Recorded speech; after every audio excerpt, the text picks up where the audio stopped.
Yes, Mr. Brown. Okay, come here. We'll discuss this more.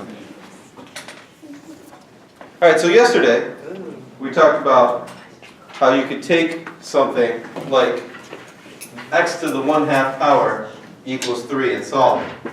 X to the 1/2 power equals 3 and solve it. How? Don't you just...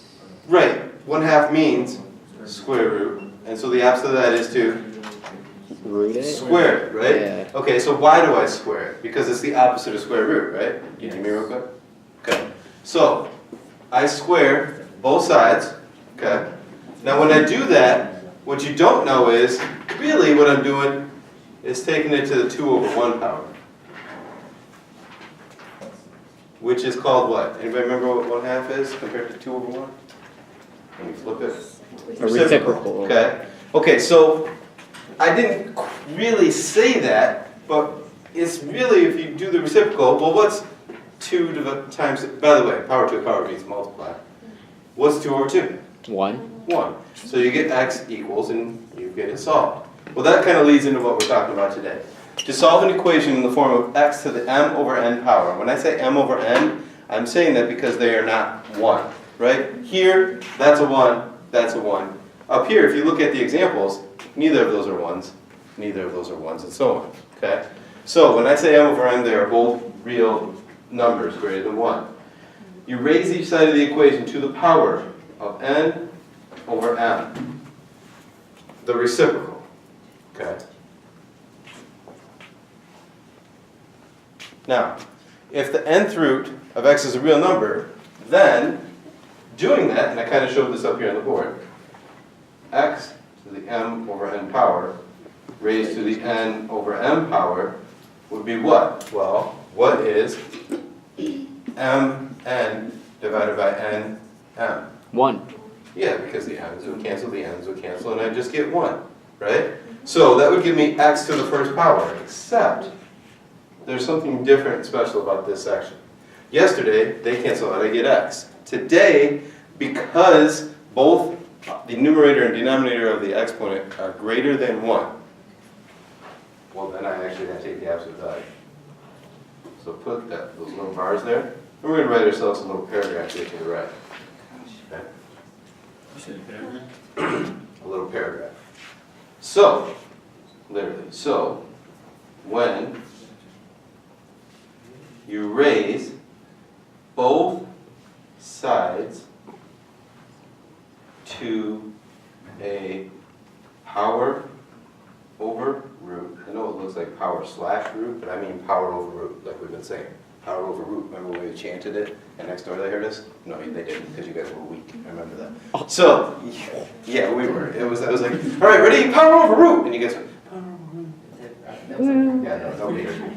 All right, and then both greater than 1. And again, I've been saying this over and over. Both the numerator, both the power and the root are greater than 1. Okay? Then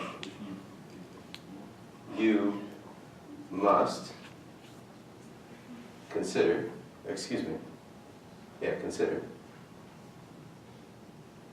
the positive and negative case. And that is absolute value. Give you a second to catch up on that. Thank you.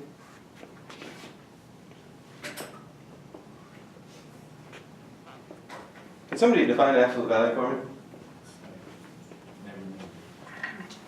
Besides Ms. Tran, can anybody else define absolute value for me? You're close. Say that again. Yes. So it's the distance from 0 on a number line. Okay. What's the absolute value of 9? 9. What's the absolute value of negative 5? 5. 5. What's the absolute value of negative 10? 10. So the absolute value of every number is always Positive. positive, right? Okay. And even more so, you said the absolute value of 9 is 9. The absolute value of negative 9 is 9.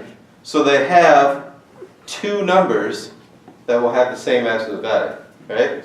Remember that, because most of you are going to forget. Okay. Now, with that being said, there are still extraneous solutions. Anybody remember from yesterday what an extraneous solution is? What a what is? Extraneous solution? Isn't it like no solution? Don't work when Look they're back up the data. That's right. It's a solution that doesn't work when we plug it back in. Okay?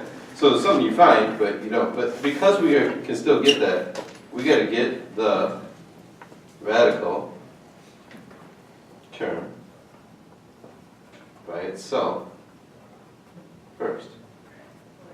So we always want, and we did that yesterday too. Remember we had to like add the 3 and then divide by a term, and we got that square root. Then we can start powering to both sides.